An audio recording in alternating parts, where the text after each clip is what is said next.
Forgiveness is the restoration of freedom to oneself.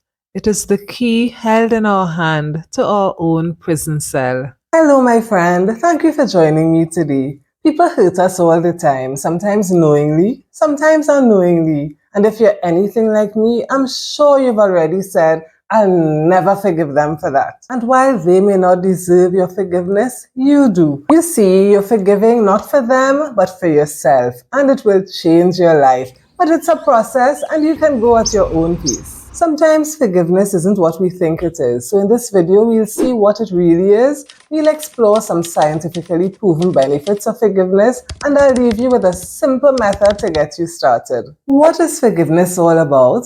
The American Psychological Association says that forgiveness is willingly putting aside your feelings of resentment towards someone who has done you wrong. It's transforming your feelings, attitude, and behavior toward them, and it even goes so far as feeling compassion and empathy for them. Yeah, forgiveness is not for whims. Some people say it's a sign of weakness, but I beg to differ. For me, forgiveness is a sign of great courage. I've had difficulty forgiving some people, and as we see here, it ain't easy at all. Forgiveness is not about condoning or excusing the hurtful actions of others. We forgive despite their behavior. It's not about downplaying the pain they caused us. They did us wrong and it hurt us, but we are leaving them in the hands of God, the universe, or to their own karma. In some cases, they may not have apologized. They may not even be aware that they have offended us, or maybe they just lack remorse. Luckily, you don't need an apology before you forgive. The person doesn't even have to know that you've forgiven them.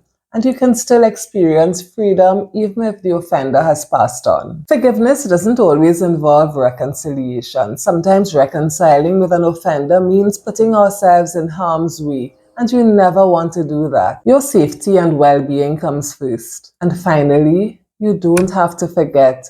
You can forgive and remember, as we'll see later. Forgiveness matters. It really does. Let's see why. So I've been rereading the book Who Switched My Brain by Dr. Caroline Leaf, and I'd like to read you a short quote. She says that the only way to deal with the toxic symptoms that plague your heart, or to prevent them altogether, is to start dealing with repressed unforgiveness, anger, rage, hatred, or whatever form of toxic thoughts are taking over your mind. Now you have a medical need to forgive whomever or whatever is causing all those thoughts to run around in your head. It is dangerous to your health if you do not forgive. Dr. Leaf goes on to say that if you allow unhealthy thoughts to dominate your mind, you won't be able to grow new positive thoughts and memories. She also quotes Dr. Don Colbert, who says, "Forgiveness is like taking an emotional shower. It cleanses and frees the entrapped soul." The book Forgiveness and Health speaks of the psychological and physical benefits of forgiveness. A co-author of the book, Lauren Toussaint, conducted a study where they followed participants for 5 weeks and measured their levels of forgiveness. And they found that where forgiveness increased, their stress decreased. In the book, Toussaint says that forgiveness allows you to let go of the chronic interpersonal stressors that cause us undue burden. When you harbor anger and resentment against someone, every time you think of them, your body releases stress hormones like cortisol and adrenaline. And we know how dangerous stress can be. Research links forgiveness to reduced anxiety, depression, and major psychiatric disorders. According to the Hopkins Institute, forgiveness can reduce your blood pressure, lower the risk of heart attack, improve cholesterol levels, help you to sleep better, even lower inflammation and strengthen your immune system. Forgiveness also enhances your mood and makes you happier and more optimistic, as seen in psychology today. Did you know that forgiveness can also improve your self-esteem? Dr. Robert Enright is a psychologist and pioneer in research on forgiveness and the author of many books. He says that when you're beaten down by injustice, you end up not liking yourself. But when you stand up to the pain of what happened to you and offer goodness to the person who hurt you, you change your view of yourself. When you forgive others, you set yourself free. You reclaim your power, your peace, and your ability to love unconditionally. Forgiveness helps us to mend relationships and reconnect with estranged loved ones. Of course, we have to be able to come to some sort of agreement and make amends. A forgiveness study by the University of Wisconsin found that those who develop an ability to forgive have greater control over their emotions and are significantly less angry, upset, hurt, and consequently much healthier. I believe in God and He tells me to forgive 70 times 7. And sometimes I'm like, Lord, really? But then I mess up all the time and I need forgiveness from God and others. You see, when we forgive, we acknowledge our common humanity. Just as others offend us, we offend others too. And just as we want mercy for ourselves, we should give that mercy to others. And by extending mercy, it frees us from pain and gives us the gift of healing. And while it's important to forgive others, don't forget to forgive yourself. We deserve our own forgiveness too. Self-forgiveness can be painful and challenging, but it's deeply valuable. We have to own up to our mistakes, understand why they happened, and take steps to rectify the situation. No guilt and no blame. Dr. Tyler VanDerWeele, a co-director of the Harvard School of Public Health, says that there are two sides to forgiveness. There's decisional forgiveness and emotional forgiveness. Decisional forgiveness is where we make a conscious choice to replace ill will with goodwill. It means that you no longer wish bad things to happen to the offender. And emotional forgiveness means that you move away from the negative and you no longer dwell on the wrongdoing. It's difficult and it takes time because those feelings return on a regular basis. Dr. Robert Enrith has put forward a forgiveness model in 4 phases, and the first phase is to uncover your anger. We have to acknowledge the anger we feel so that our healing can begin. Here we come to a clear understanding of the offense and we process our negative feelings. Sometimes when someone offends us, we repress or suppress our anger. And while that works for a while, it can come back to bite us. I read somewhere that it's like when someone comes to your home unexpectedly and you grab everything that's on the floor and you stuff it into a closet.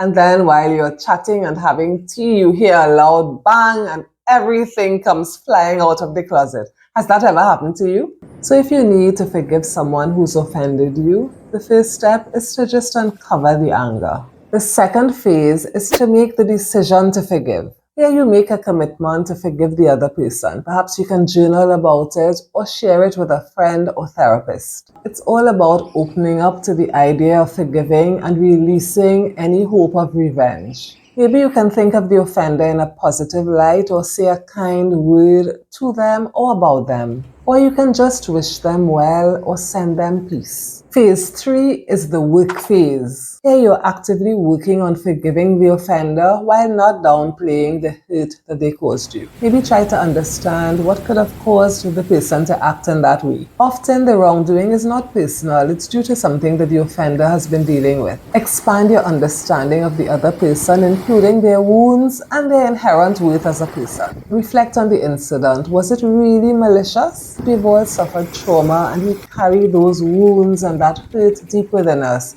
So when we are hurting, we tend to hurt others. That person who offended you is wounded. Can you feel a bit of compassion towards them? When you've forgiven someone, they no longer have any control over you. Enright says it beautifully. The one who hurt you no longer has power over you, in that your heart is no longer being controlled by this person's past actions. The fourth phase is the deepening phase. We feel empathy and we find new meaning in our suffering. Enright says it's not about forgive and forget, it's about forgive and remember. You remember the incident in a new way in that it no longer has the power to hurt you. He says it's like when you fall and injure your knee. 5 years down the road, you remember the fall and the injury, but it no longer hurts. It has healed. In this case, we find a way to deal with the trauma and we allow it to transform us. Maybe you feel more compassion and empathy towards others who have suffered from a similar incident, or you even start a support group so that your suffering and healing can benefit others. What has helped me the most on my forgiveness journey is having empathy. When someone hurts me, I think of what could have led them to do that and I try to give them the benefit of the doubt. Many of us do mean well, but we fall short. In another video, I mentioned that as a child, my dad was physically and verbally abusive, and I held it against him for many years. But one day, it occurred to me how much he must have suffered as a child. So I imagined him as a little boy, and I sent him compassion and love. And that really helped me to see him in a different light. He was only doing the best that he could. So if someone has really offended you, remember that they are broken. Someone broke them before they could break you. You can practice empathy in simple ways. If your boss makes a rude remark, put yourself in her shoes. Maybe she's just having a bad day. She's usually a good boss, but she's under some pressure today, so cut her some slack. Another way to get comfortable with forgiveness is to start small. Start by practicing acts of forgiveness in your everyday life. So someone cuts you off in traffic, understand that it's not personal. Sometimes I wonder if the person is late for work or going to the hospital or something along those lines. It may not be true, but it helps me to see the person in a good light and stop those feelings of anger from welling up in me. Road rage is real, and I struggle with it as much as the next person. Forgiveness is a choice. It takes time and patience, but it's a muscle that you build and you'll get better at it. Embrace forgiveness, not as a sign of weakness, but as a profound act of courage and compassion.